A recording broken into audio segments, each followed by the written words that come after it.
Einen wundervollen guten Tag und herzlich willkommen zu einem weiteren kleinen Video. Und zwar wollen wir uns heute die aktuellen Geschehnisse auf YouTube angucken. Und zwar geht da momentan was rum, was einem Hack entsprechen soll. Das heißt, es gibt sehr, sehr viele YouTuber oder Leute, die auf Reddit, auf YouTube, auf Twitter schreiben, dass sie gehackt worden seien von einem gewissen Logan.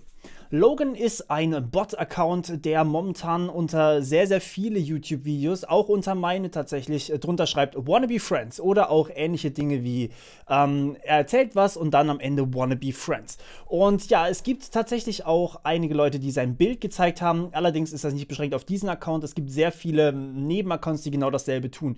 Die spammen quasi alles einfach voll und schreiben unten drunter Wannabe Friends. Und nun scheint es so, oder sagen zumindest einige YouTuber, dass man gehackt wird, wenn man das Ganze liked, wenn man drunter kommentiert oder wenn man irgendwie anders mit dem Kommentar interagiert. Das heißt, irgendwas anderes macht. Downvoten soll scheinbar auch zählen. Und ja, irgendwas, was man damit macht, führt dazu, dass man gehackt wird. Auch wenn man ein, ich zitiere, 18-stelliges Passwort hat und trotzdem Zwei-Faktor-Authentifizierung aktiviert hat. Das heißt, man muss gleichzeitig noch auf seinem Handy nachgucken, was genau da eigentlich der Fall ist. Das heißt, ja, man muss quasi sein Handy auch noch benutzen, um sich einzuloggen. Und trotzdem sollen diese Konten gehackt worden sein.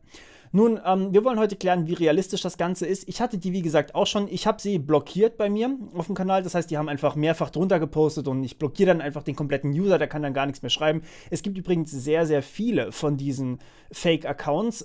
Zum Beispiel auch welche, die die ganze Zeit behaupten, sie wären Profi-Hacker und ja, bieten euch ihre Dienste über eine Telefonnummer ein. Die blockiere ich dann auch meistens oder eigentlich immer, wenn ich sie sehe.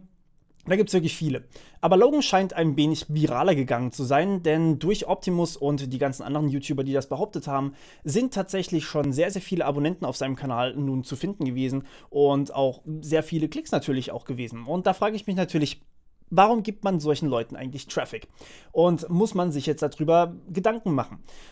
Wie gesagt, bei mir ist noch nichts passiert. Ich habe den, wie gesagt, auch blockiert. Aber wie realistisch ist das eigentlich?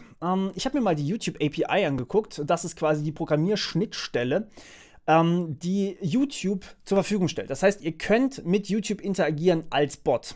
Das ist reglementiert, das heißt, man kann nicht einfach so hergehen und das Ganze machen, aber jeder, der einen Account hat und der sich vernünftig authentifiziert hat, der kann mit YouTube als Bot interagieren. Normalerweise sollte man da natürlich keine Kommentare schreiben, aber es ist ja eigentlich interessanter zu klären, ob man dadurch gehackt werden kann.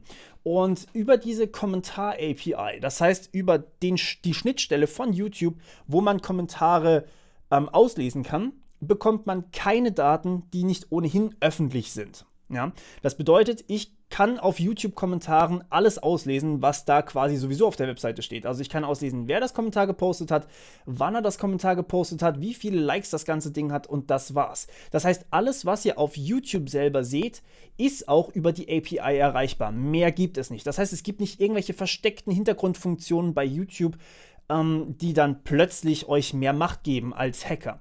So, das bedeutet also Folgendes. Man kann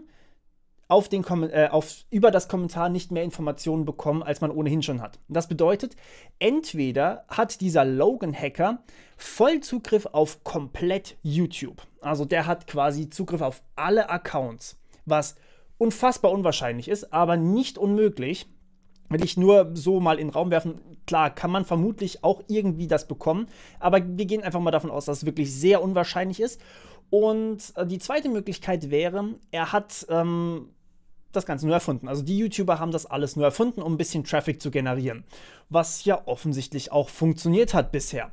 So, jetzt gehen wir noch von dem Video aus. Dort wird auch noch erwähnt, dass Zwei-Faktor-Authentifizierung, habe ich auch schon gesagt, also dass man sein Handy benutzen muss, um zu verifizieren, dass man die Person ist, dass man das auch aushebeln kann. Und soweit ich weiß, wenn man das vernünftig implementiert, kann man das nicht mal, wenn man, also klar, man kann es machen, wenn man komplett Zugriff auf Google hat, ja, aber das ist, wie gesagt, sehr, sehr unwahrscheinlich. Zusätzlich kam dann auch noch einige Zeit später, weil sie dann natürlich so getan haben, als wären ihre YouTube-Accounts nicht mehr funktionabel, also als könnten sie keine Videos mehr posten, haben sie einfach Twitter benutzt, um die Leute weiter zu informieren über das, was geschehen ist. Und kurz drauf haben sie auch da so getan, als wären ihre Twitter-Accounts gehackt worden. Und das bedeutet im Endeffekt, ein Hacker müsste Vollzugriff auf YouTube haben und unabhängig davon Vollzugriff auf Twitter. Und das, meine Damen und Herren, ist so unwahrscheinlich, dass wir hier eigentlich davon ausgehen können, dass es fake ist. Aber nehmen wir mal an, es wäre nicht fake, dann wäre auch dann egal, wer mit diesem Kommentar interagiert. Und dann wäre eigentlich jeder Account bei YouTube in Gefahr. Und das kann man nicht ausschließen, aber es ist wirklich sehr unwahrscheinlich. Und wenn ihr dann mit dem Kommentar interagiert, hat es eigentlich auch keine Auswirkungen mehr. Aber wenn wir davon ausgehen, dass das nicht stimmt, dann kann es immer noch natürlich sein, dass die beiden oder die drei, ich weiß gar nicht, wie viele das genau sind, nicht gelogen haben, sondern dass sie tatsächlich einen lokalen Exploit bei sich auf dem Handy haben. Das heißt, die könnten einfach komplett ihr Handy übernommen haben, dann würde auch Zwei-Faktor-Authentifizierung rausfallen und wenn sie die App installiert haben, dann kann man da natürlich auch gewisse Login-Daten stehlen.